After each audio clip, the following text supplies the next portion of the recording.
Selamat pagi dan salam sejahtera bagi sahabat Dokter Uner TV dimanapun Anda berada. Kami ucapkan selamat datang kembali dalam Dokter Uner TV edisi Dokter Edukasi. Bagi yang belum tahu, Dokter Uner TV adalah sebuah platform kesehatan dari Fakultas Kedokteran dan RSUD Dr. Sutomo yang tentunya siap menyajikan info-info menarik seputar kesehatan setiap pekannya. Untuk itu, jangan lupa untuk ikuti terus akun channel YouTube Dokter Uner TV dan Instagram kami di @dokteruner_tv dan @fk_unair agar tidak ketinggalan informasi menarik langsung dari ahlinya.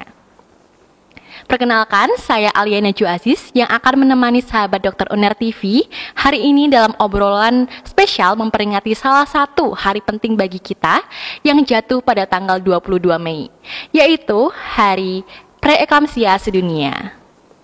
Baik sahabat Dokter Uner TV, tahukah kalian bahwa tekanan darah tinggi saat kehamilan dapat menjadi ancaman serius bagi ibu bahkan bayinya?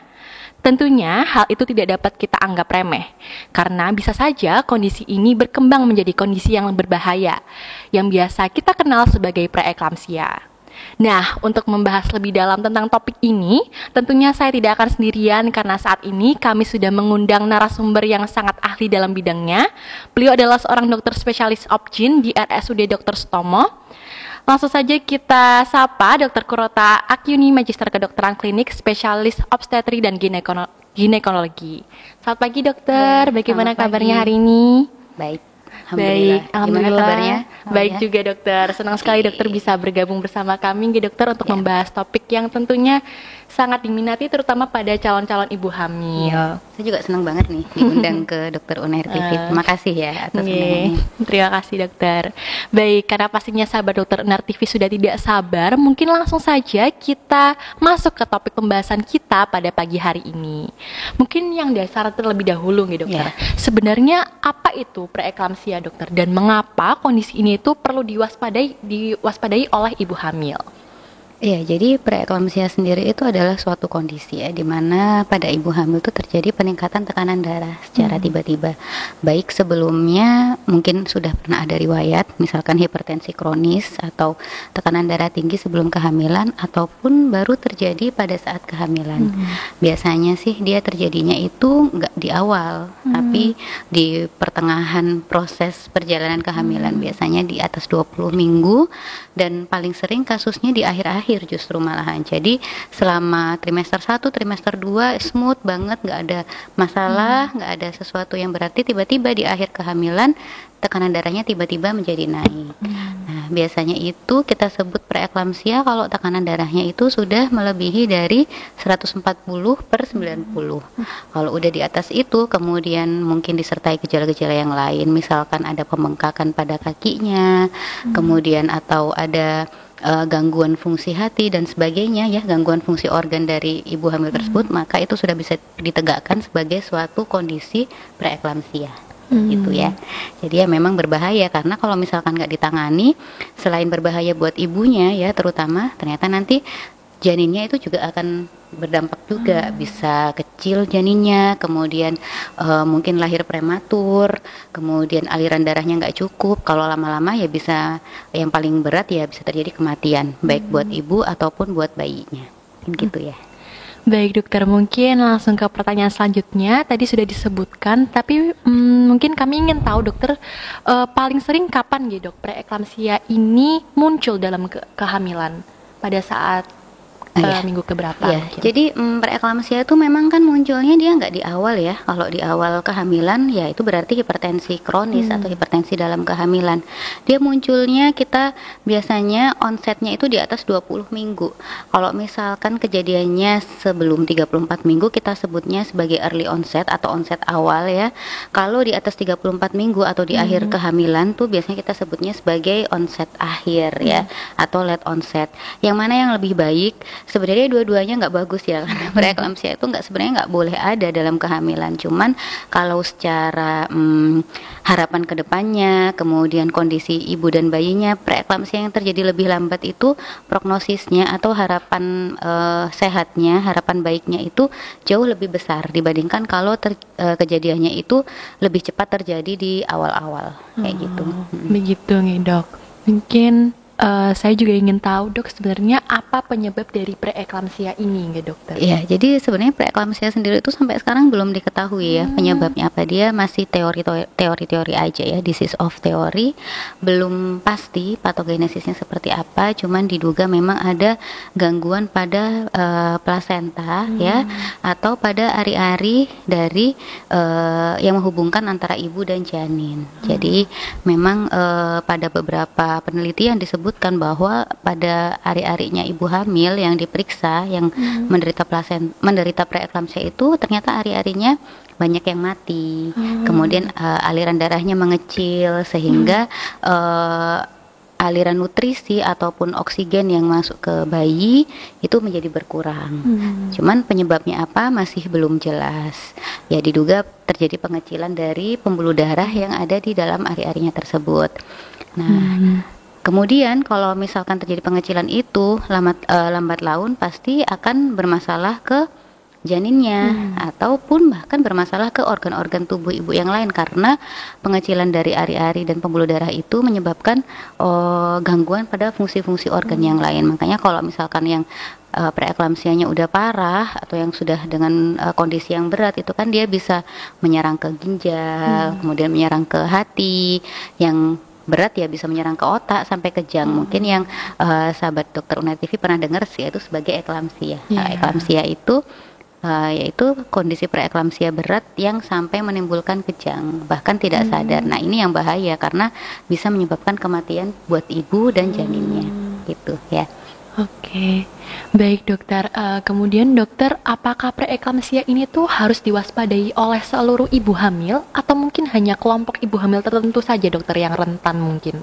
Bagaimana dok? Ya sebenarnya sih karena penyebabnya sendiri kita belum tahu pasti ya. Jadi memang yang kena pun juga tidak tentu sebenarnya ya. Bahkan yang tidak ada gejala pun di awal atau tidak ada masalah, tiba-tiba di akhir kehamilan bisa saja menderita preeklamsia. Cuman ada kelompok-kelompok ibu hamil tertentu yang beresiko lebih besar. Jadi kita menyebutkannya itu risk factor ya atau faktor resiko.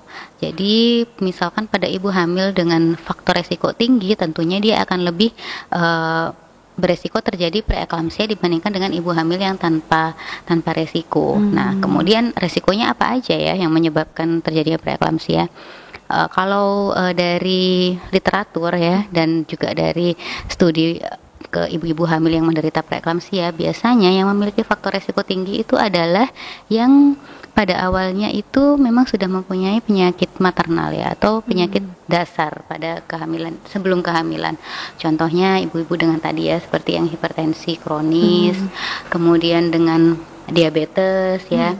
Kemudian dengan penyakit ginjal, jadi sebelum hamil dia udah punya penyakit ginjal atau mungkin malah yang parah udah yang cuci darah. Nah itu dia beresiko besar terjadi preeklamsia selama kehamilan karena memang pada dasarnya tidak hamil pun sebenarnya kondisinya sudah nggak bagus gitu kan dalam organnya, apalagi ada kehamilan maka itu akan memperberat kondisinya ibu itu sendiri. Kemudian pada ibu hamil dengan obesitas ya, jadi memang yang dengan obesitas tuh beresiko lebih besar terjadi preeklamsia dibandingkan dengan ibu hamil yang tidak obes gitu ya. Terus selain itu mungkin pernah dengar ada yang kena autoimun ya, contohnya kayak lupus, antifosfolipid syndrome itu juga beresiko terjadi preeklamsia. Itu yang resiko yang paling besar. Kemudian ada lagi resiko yang sedang, itu biasanya kalau kita hamilnya sudah usia di atas 35 tahun. Jadi memang kan sebenarnya hamil yang baik itu nggak disarankan lebih dari 35 ya, karena tentunya resiko penyakitnya akan lebih banyak. Kemudian ada riwayat keluarga, misalkan ibu kita atau saudara perempuan kita itu menderita preeklamsia pada kehamilannya. Nah, kita akan beresiko untuk terjadi preeklamsia juga selama kehamilan. Kemudian mungkin di hamil sebelumnya. Kalau kita hamil sebelumnya menderita preeklamsia, maka di kehamilan selanjutnya tentu akan beresiko juga terkena gitu. Karena ya mungkin sudah termemori ya bahwa di kehamilan sebelumnya itu sudah terjadi, maka akan lebih menyebabkan terjadi preeklamsia lagi nanti di kehamilan selanjutnya. Kemudian hamil yang terlalu lama jaraknya, lebih dari 10 tahun.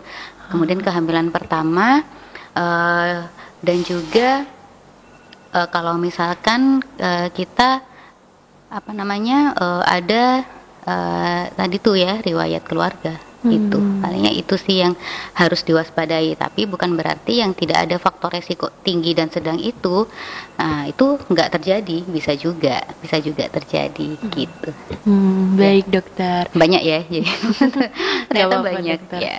Nggih, tadi kan dokter juga sudah menyebutkan nggih kalau preeklamsia ini adalah kondisi yang berbahaya bagi ibu hamil betul. juga bayinya. Tapi sebenarnya apa saja nggih dok untuk mungkin komplikasi dari dari kondisi preeklamsia ini sendiri?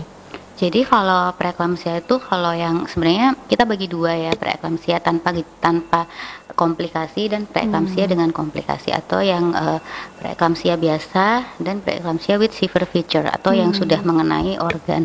Kalau yang preeklamsia saja yang terjadi peningkatan tekanan darah aja, kemudian mungkin disertai adanya protein pada urinnya, itu dengan kontrol yang teratur, kemudian evaluasi ketat, evaluasi lab, kondisi fisik dan kondisi bayi, sebenarnya masih bisa istilahnya masih bisa dilanjutkan kehamilannya ya, mungkin bisa sampai di 37 minggu.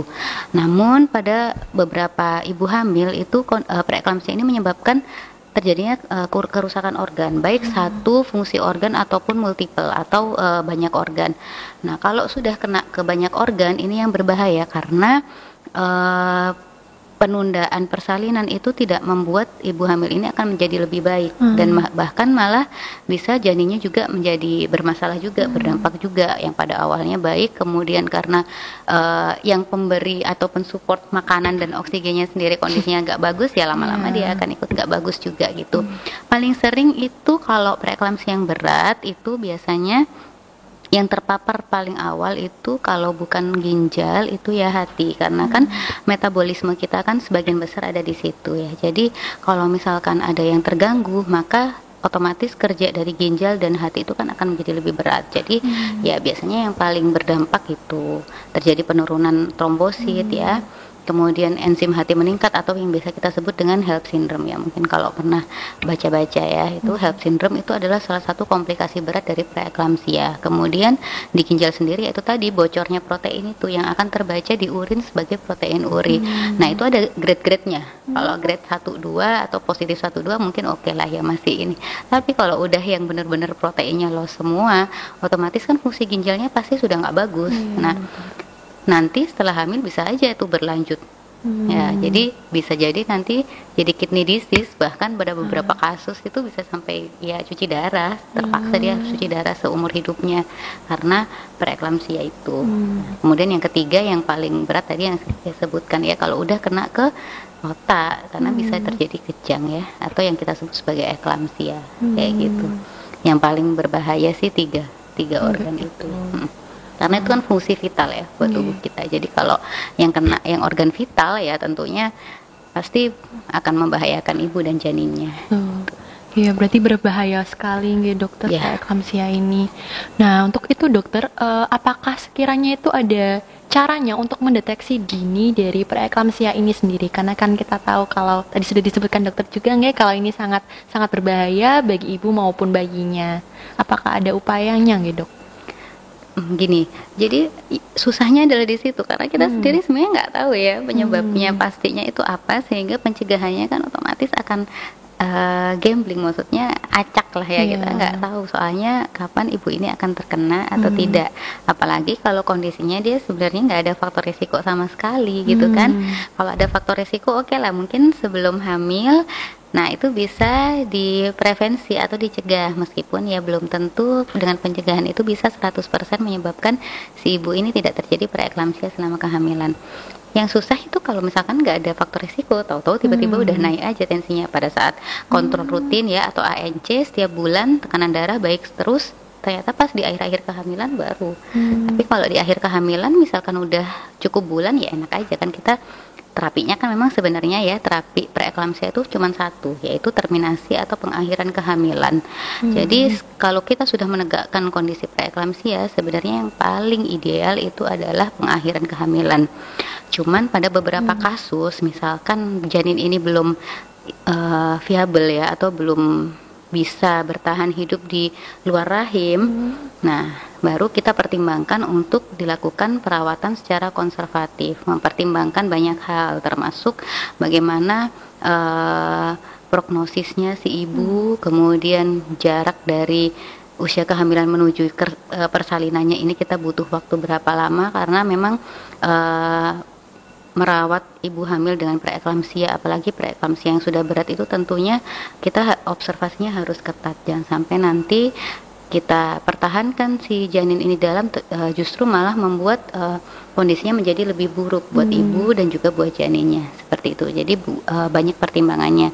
Kalau misalkan kondisinya yang early onset, mungkin di 34 minggu itu sudah harus dilahirkan dengan pertimbangan diberikan maturasi paru terlebih dahulu dan kondisi ibu stabil.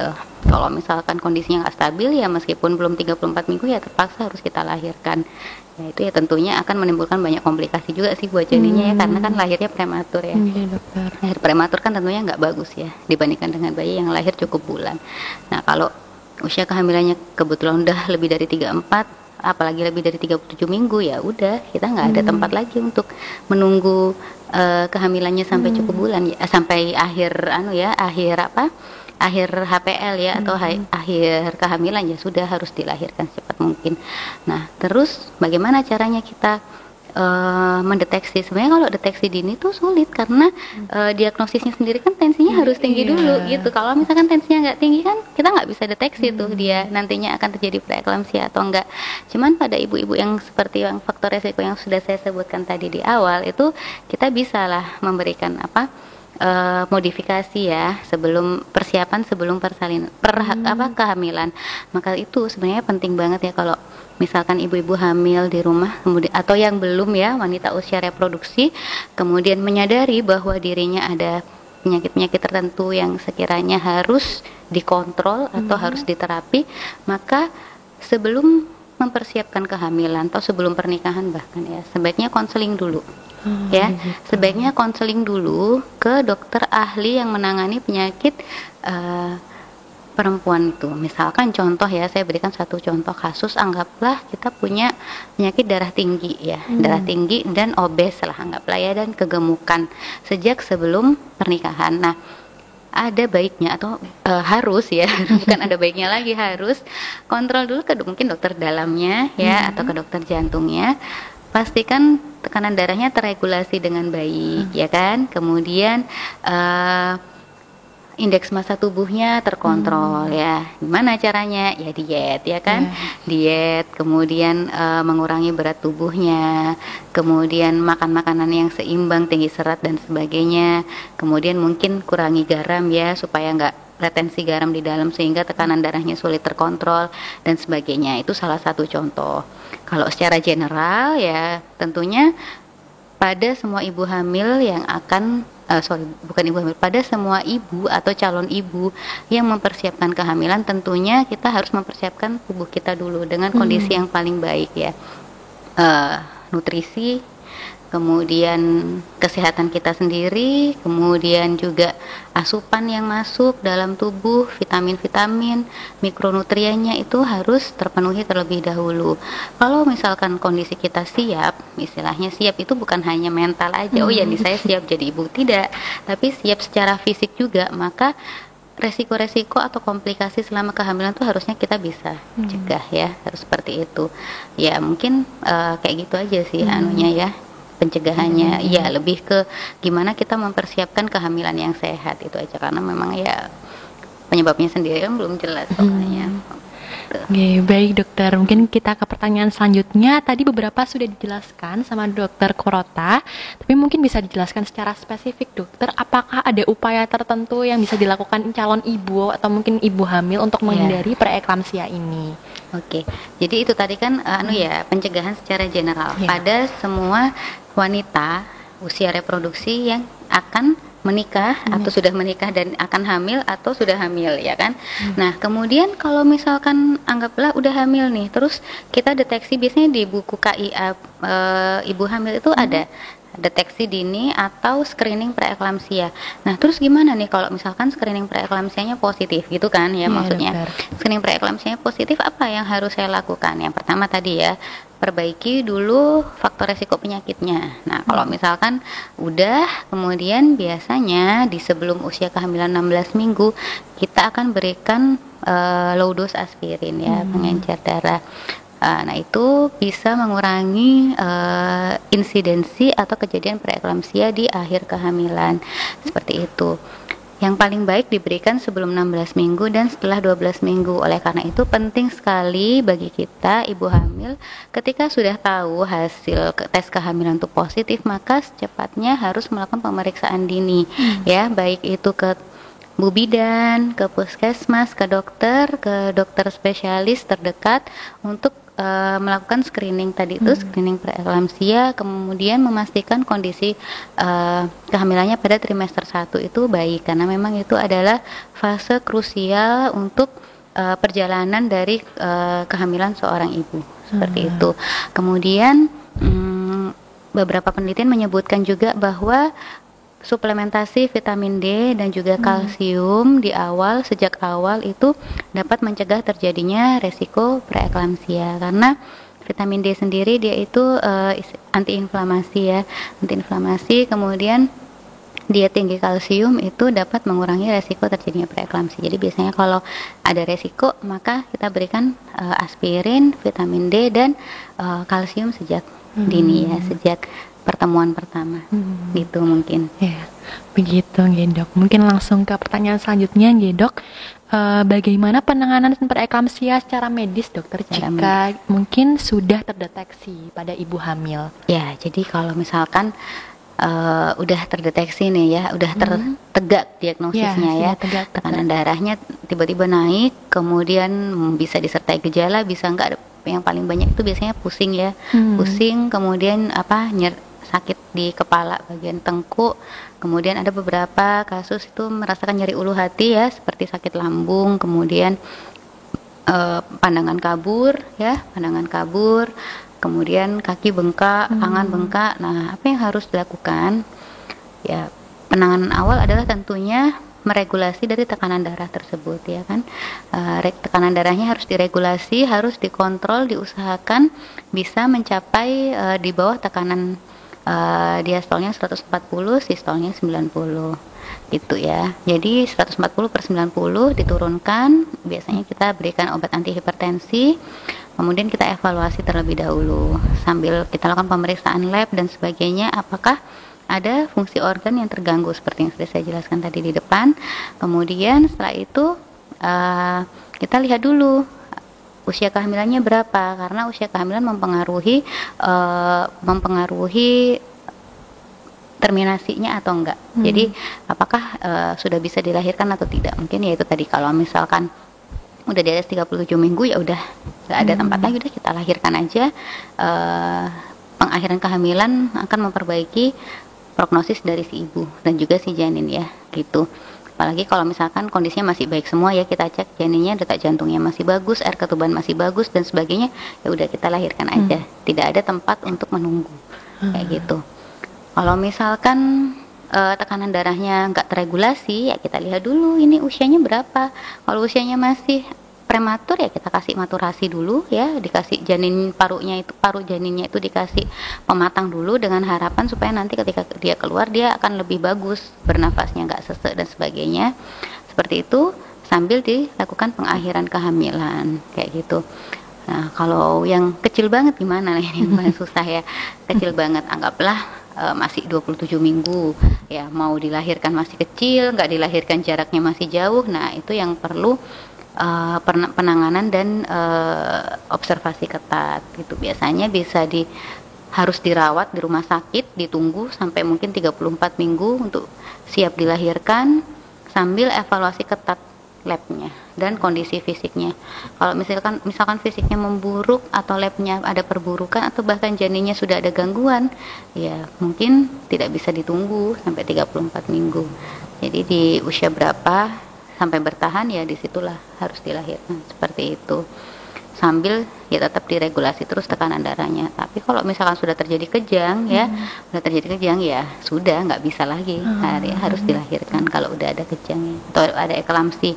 Kita berikan anti kejang, kemudian kita siapkan untuk persalinan. Nah, terkait metodenya nih, pasti banyak yang tanya juga, metodenya harus seksio atau boleh secara normal ya kan? Pasti banyak yang tanya gitu. Yang beredar itu kan rata-rata iya kalau preeklamsia berat atau preeklamsia itu harus seksio gitu kan. Sebenarnya enggak juga ya, enggak 100% preeklamsia itu harus seksio. Kita lihat dulu kondisinya si bayi sama ibunya. Kalau kondisi stabil, kemudian istilahnya masalahnya enggak banyak, bayi juga bagus ya, detak jantungnya bagus, bisa dilahirkan secara per vaginam atau secara normal. Namun kalau kondisinya emergensi, tekanan darahnya tidak terregulasi dan ibu sudah ada timbul tanda-tanda mau kejang, nah itu harus emergensi. Memang yang paling cepat adalah dengan pembedahan secara seksio sesarea untuk mengeluarkan janin dan untuk penanganannya kayak gitu mungkin kurang lebihnya.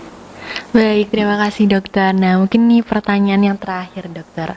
Apakah dokter ada pesan untuk pemirsa kita, sahabat dokter UNER TV yang menonton episode kali ini, utamanya mungkin kepada ibu-ibu hamil gitu dokter? Iya, sebenarnya tadi udah ya disampaikan semua ya pesan-pesannya.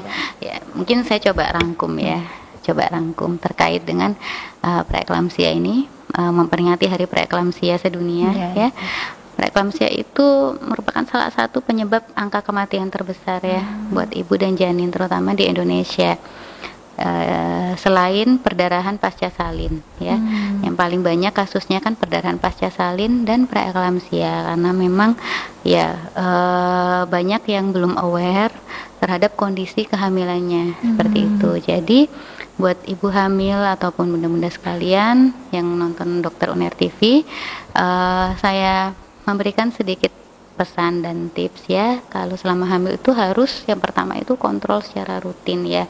Di trimester 1 sampai trimester 2 paling tidak bertemulah dengan tenaga medis yang bisa menangani kondisi kehamilan bunda paling tidak 1 bulan 1 kali ya. Rutin kontrol, kemudian di trimester 3 mungkin diseringkan jadi 2 minggu sekali dan di akhir kehamilan mendekati persalinan kalau bisa bertemu setiap minggu. Tujuannya adalah untuk mendeteksi bila ada masalah dalam kehamilannya karena kita tidak tahu kapan terjadi preeklamsia ini ya, seperti itu. Kemudian yang kedua, kalau sudah ada penyakit penyerta, tolong segera periksa gitu ya.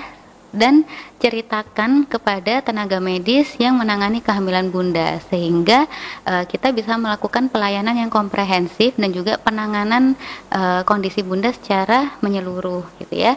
Bisa diberikan terapi, kemudian bisa dikontrol untuk resiko-resiko terjadinya preeklamsia. Kemudian yang ketiga, jangan lupa asupan nutrisinya yang baik, makan makanan yang sehat, kemudian minum vitamin teratur, minum kalsium, minum vitamin D, kemudian asam folat dan juga vitamin tambah darah itu jangan lupa ya, harus rutin untuk menghindari resiko-resiko atau komplikasi selama kehamilan. Dan bila memang sudah terjadi preeklamsia maka harus segera ditangani dan juga harus rutin lah ya anunya ya, minum obatnya kalau memang masih bisa dipertahankan.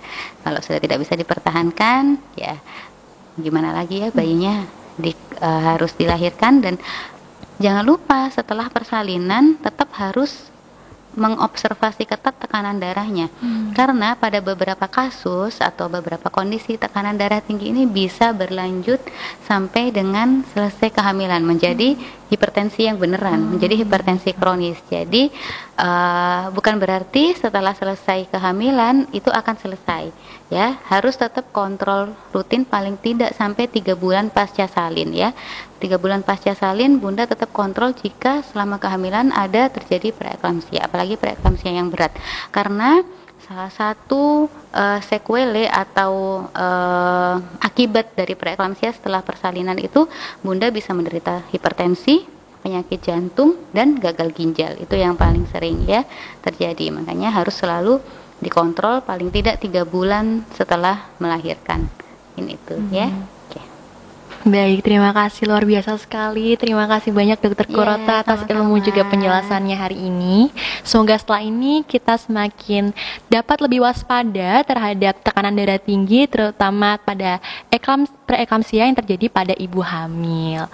Baik sahabat Dokter Unar TV, tidak terasa sudah cukup lama saya bersama Dokter Kurota menemani Anda pada pagi hari ini dalam sesi Dokter Edukasi. Sayang sekali take home message yang baru saja disampaikan Dokter Kurota akan mengakhiri sesi kita pada hari ini. Namun tenang saja sahabat Dokter Unar TV, karena Dokter Unar TV akan terus hadir di setiap pekannya dengan topik-topik kesehatan lainnya yang lebih menarik. Oleh sebab itu, terus ikuti channel YouTube kami di Dokter Unar TV dan juga Instagram kami @dokterunar_tv dan fk_unair untuk mengikuti konten-konten kesehatan lainnya. Baik, sekian dari sesi Dokter Edukasi pada pagi hari ini. Saya Alia Najwa Aziz bersama Dokter Kurota pamit undur diri. Sampai jumpa di episode berikutnya. Terima kasih. Terima kasih.